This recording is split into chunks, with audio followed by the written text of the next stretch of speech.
नमस्कार, मैं अभिषेक राज, CEO founder इजीवे global. चलिए आज हम बात करेंगे बेरोजगारी और लाचारी के बारे में। बेरोजगारी और लाचारी वैसे तो दो अलग अलग वर्ड है, लेकिन ये शब्द के पीछे एक बहुत बड़ा रहस्य छिपा हुआ है। बेरोजगारी क्यों है और लाचारी क्यों है? बेरोजगारी तो पूरे देश के लिए है और लाचारी हमारे जैसे युवाओं के लिए। हम लाचार हो गए हैं, सिस्टम से लाचार हो। सिस्टम ने हमें लाचार कर दिया है।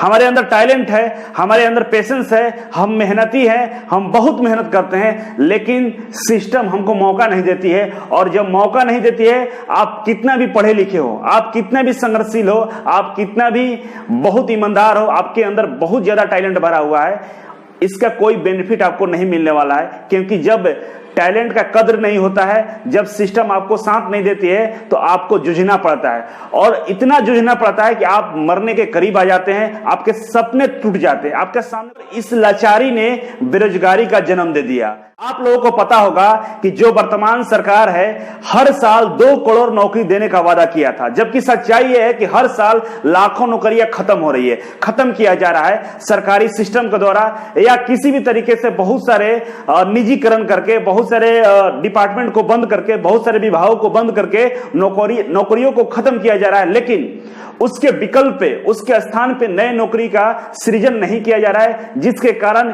युवा लाचार हो गए हैं और इस लाचारी बेरोजगारी में कन्वर्ट हो गई है। चाहे किसी का हो, हम किसी भी सरकार का समर्थक नहीं है, चाहे कांग्रेस हो, बीजेपी हो, आरजेडी हो, जेडीयू हो, चाहे तमाम बहुत सारे गवर्नमेंट सरकारें हैं, हम किसी का वफादारी या उसका समर्थन नहीं करते। लेकिन जो सरकार अच्छा काम करती है, उसको अच्छाई को बोलना जरूरी है, या जो सरकार गलत काम करती है, अपने आप को तनासा समझती है, उसके खिलाफ आवाज उठाना एक युवा का काम होता है। 2014 में मैं भी एक छात्र था और मैंने इस सरकार को वोट दिया था। क्यों वोट दिया था? इसलिए दिया था कि सरकार उस समय जो वादा कर रही थी कि हम देश से भ्रष्टाचार को मिटा देंगे, हम युवाओं को नौकरी देंगे, और नौकरी ही नहीं, हर साल 2 करोड़ नौकरी देंगे। और इससे एक उम्मीद बढ़ गया था कि कहीं ना कहीं सरकार आती है तो हमारे युवाओं के बारे में सोचेगी। जो युवा 8x10 के रूम में लगातार 5 साल से तैयारी करते हैं और उनके बारे में कोई सरकार सोचती है, तो कहीं ना कहीं युवा उससे प्रभावित होकर उनको वोट देता है, सपोर्ट करता है। लेकिन 2014 से लेकर आज 2020 आ गया, युवाओं की स्थिति नहीं बदली है। चाहे पिछली गवर्नमेंट की बात करें, चाहे वर्तमान गवर्नमेंट की बात करें, कि सरकार में युवाओं की स्थिति नहीं बदली है। यहां तक कि हालात ये है कि चुनाव के समय में बहुत सारे वादे किए जाते हैं, बहुत सारी वैकेंसियां निकाली जाती है। रेलवे में आप लोग को पता होगा 90,000 वैकेंसी आई थी 2019 में, और वो वैकेंसी का अभी तक एग्जाम नहीं। बात करेंगे, आपके पास तो चुनाव कराने के लिए समय है, एकदम कोरोना में भी चुनाव होगा। कोरोना का इतना महामारी फैला हुआ है, जब कोरोना कम था उस समय ना लाखों में प्रतिदिन निकल रहे हैं, उस समय अब चुनाव भी होने वाले हैं। चुनाव के लिए आपके पास समय है, आप समय से चुनाव लेंगे। हजारों मतदान केंद्र बनते हैं, वहां पे बिल्कुल विधि व्यवस्था के साथ चुनाव हो जाता है। लेकिन आपके पास समय नहीं है कि आप इन बच्चों का एग्जाम ले लें। 2019 में 90,000 बाहरी लाए थे, 2 करोड़ युवाओं ने फॉर्म भरा था और एक फॉर्म पे 500 रुपए आप लिए थे। कहां आज आप बोलते हैं कि आपके पास समय नहीं है कि हम इसका एग्जाम ले सके, आपके पास वेंडर नहीं मिल रहे हैं। एसएससी, रेलवे, तमाम ऐसी बहालियां हैं जिसका आपका एग्जाम पेंडिंग में पड़ा हुआ है, रिजल्ट पेंडिंग में पड़ा हुआ है। सबसे पहले यह है कि आप फॉर्म जिस साल भरवाते हैं उस साल से आप एग्जाम लेते ही नहीं है, अगले साल प्री लेते हैं, इसके बाद उसके अगले साल मेंस लेते हैं, और रिजल्ट कब आएगा इसका कोई गारंटी ही नहीं होता आपके पास। ऐसा क्यों? क्या यही समझकर युवा ने आपको वोट दिया था? अगर कांग्रेस हारी थी, आप सत्ता में आए थे, उसका सीधा मतलब यह है कि कांग्रेस की कुछ गलतियां रही होगी जिसको आपने सुधारने का बोला था, और उसी सुधार के लिए आपको मौका दिया गया था। आपने क्या किया? युवाओं के साथ क्या किया? आपका एक भी बहाली अभी सही ढंग से क्लियर नहीं हुआ है। किसी भी बहाली की बात ले ले, एजुकेशन की बात करें, आप आत्मनिर्भर बनने के लिए बोलते हैं, लेकिन आप कभी यह सोचे हैं कि सरकारी स्कूल में न तो टीचर है, न कोई पढ़ाने वाला है, केवल मिड डे मील के नाम पे आपको भोजन दिया जाता है, कपड़े दिए जाते हैं, पढ़ाई के नाम पर कुछ नहीं किया जाता है। इसके अलावा चलिए, हम तो आईटीआई के टीचर हैं, आपको आईटीआई की कहानी बताते हैं। 2016 में बिहार में आईटीआई का फाइनल एग्जाम हुआ था, आज तक उन बच्चों का सर्टिफिकेट नहीं मिला है। 4 साल हो गए हैं, 4 साल में बीटेक की डिग्री मिल जाती है, लेकिन आईटीआई की डिग्री नहीं मिला हुआ है। 2016 क्या, 17, 18, 19, 20 सारे सेशन वाले पेंडिंग में पड़े हुए। ऐसा क्यों होता है? आपको रियलिटी पता है कि आईटीआई कॉलेज में पढ़ाई नहीं होती है, टीचर की भारी कमी है। आप हर साल सर्टिफिकेट देते हैं, बोलते हैं कि आत्मनिर्भर बनो। कैसे बनो आत्मनिर्भर? जब एक आईटीआई कॉलेज में पढ़ाने वाला टीचर नहीं वहां पे, 400 आपके पास 430 आपके पास इंस्ट्रक्टर है 2700 के बदले, और हर साल आप एडमिशन लेते हैं और सर्टिफिकेट थमा देते हैं और बोलते हैं कि आत्मनिर्भर बनो, सेल्फ डिपेंड बनो। कैसे बनो? उसके लिए एजुकेशन बहुत जरूरी होता है, पढ़ना जरूरी होता है, हाथों में स्किल आना चाहिए। स्किल देने का काम ही नहीं करते आप सर। जब एक युवा सर्टिफिकेट लेकर कंपनी में जाता है तो वहां पे उसे 8,000, 7,000, 6,000 सैलरी दी जाती है। ऐसा क्यों दी जाती है? कभी आपने इस पर विचार किया कि युवाओं को भी 15,000, 20,000 सैलरी मिलना चाहिए? जो कंपनियां अरबों की प्रॉफिट कमाती है, जिसके पास दिखाने के लिए तो होता है कि हम इंडिया का टॉप मोस्ट कंपनी है, हमारे कंपनी का प्रॉफिट इतना 1000 गुना है, अरबों रुपए हैं, और उसके अंदर जो वर्कर काम करते हैं, आईटीआई के बच्चे काम करते हैं, उनके देने के लिए उनके पास पैसे नहीं है। 7,000 रुपए देते हैं, 6,000 रुपए देते हैं। ऐसा क्यों? कभी आपने सोचा है? सोचेंगे क्या? खुद सरकारी विभागों को बेच रहे हैं, सरकारी कंपनियों को बेच रहे हैं, सारे कंपनियों को बंद कर रहे हैं, वहां पे बहुत सारे पदों को खत्म कर रहे हैं। जब आप नौकरी देने को तैयार नहीं है तो क्या प्राइवेट कंपनी वाले नौकरी देंगे? क्या प्राइवेट वेंडर नौकरी देंगे आपको? जब खुद सरकार बच्चों के साथ नहीं खड़ा दिखाई दे रही है, खुद सरकार बच्चों को प्रमोट नहीं कर रही है, उनका सहयोग नहीं कर रही है, और कहती है कि आप प्राइवेट को हम बेच दे देंगे, निजीकरण कर देंगे, और निजीकरण जो करेगा, जिसके यहाँ जाएगी कंपनी, जिसके यहाँ रेलवे जाएगा, तो क्या वो नौकरी उससे उम्मीद कैसे कर सकते हैं? वो लोग आउटसोर्सिंग से लेंगे, कम पैसे में गधे जैसे काम कराएंगे, और पैसे के नाम पर वो लोग नहीं देने की बात करें।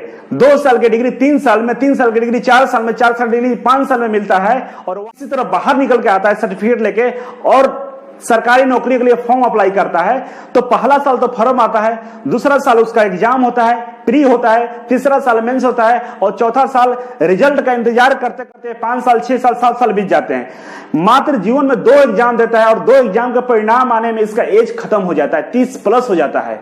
इसके दर्द को क्यों नहीं समझते हैं आप? मीडिया की बात कर, अमिताभ बच्चन को कोरोना होता है तो सो रहे हैं, उनको नींद आई कि नहीं आई, आज कौन सा मेडिसिन खाया, उन्होंने लैट्रिन गया कि नहीं गया, पेशाब किए कि नहीं किए, सोए कि नहीं सोए, ये सारे ब्रेकिंग न्यूज में दिखता है। लेकिन युवाओं का दर्द, जो दर दर की ठोकरें खा रहा है, लगातार आवाज उठा रहा है, परेशान है, उसकी एग्जाम हो गई है, रिजल्ट क्यों नहीं दे रहे हैं, इसका कोई ब्रेकिंग न्यूज नहीं होता है। एक केवल चैनल है जो एनडीटीवी है, जिसपे रवीश कुमार जी लगातार युवाओं का आवाज उठाते हैं, बेरोजगारी की बात करते हैं, और सारे चैनल वाले, आज तक किसी चैनल वाले ने यह नहीं दिखाया कि मोदी जी के वीडियो पर 10 लाख डिसलाइक हो चुके हैं, और इसका ब्रेकिंग न्यूज क्यों नहीं बन रहा है? क्यों नहीं चैनल वाले बोल रहे हैं कि युवाओं का जो मांग है उसको पूरा किया जाए?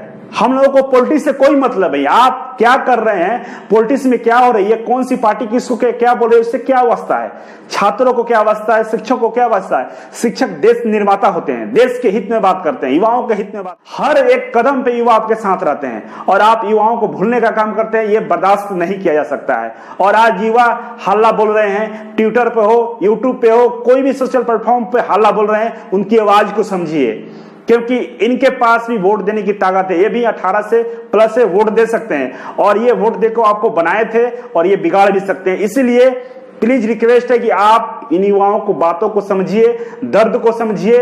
एक नेता 5 साल बाद चुनाव आता है, चुनाव समय पर करा के सांसद, एमएलसी सब बन जाता है, लेकिन एक युवा 5 साल से तैयारी कर रहा है, उसका रिजल्ट नहीं बता रहा है कि फेल है कि पास है।